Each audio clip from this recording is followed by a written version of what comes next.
Titre: L'argent, la racine invisible des tensions amoureuses. Élise et Marc formaient un couple en apparence solide. Ils étaient ensemble depuis 7 ans, partageant des projets ambitieux et une belle complicité. Mais derrière cette façade idyllique se cachait un problème complexe: l'argent. Élise, directrice d'une agence de communication, gagnait un salaire confortable. Marc, quant à lui, était professeur et passionné par son métier, bien qu'il rapporte moins. Si au départ ces différences n'étaient qu'un détail, elles prirent une tournure insidieuse avec le temps. Tout commença par des remarques anodines. « Tu veux vraiment acheter cette voiture? Elle coûte une fortune », disait Marc. « Mais on peut se le permettre », rétorquait Élise.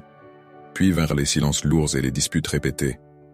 Un soir, après une énième dispute sur leurs finances, Marc lança « Tu crois que l'argent te donne le droit de tout décider dans notre vie ?» Élise, blessée, répondit « Et toi, tu crois que ton refus de parler d'argent va arranger les choses ?» Le problème complexe, le conflit d'Élise et Marc n'était pas seulement une question de revenus ou de dépenses. Leur problème venait de quelque chose de plus profond, un conditionnement social sur le rôle de l'argent dans les relations. Depuis des générations, on nous pousse à croire que l'argent est une mesure de pouvoir, d'amour et même de valeur personnelle.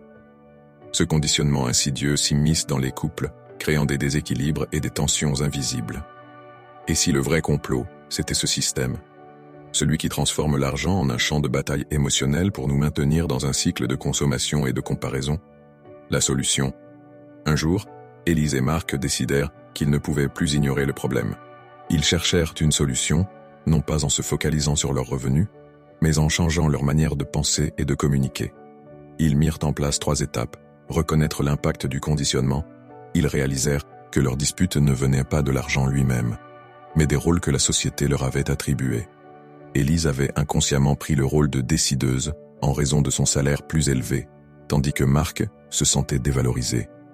Établir une dynamique d'égalité, ils décidèrent de gérer leurs finances ensemble, peu importe leurs différences de revenus. Ils créèrent un compte commun pour les dépenses partagées et discutèrent des grandes décisions financières à deux.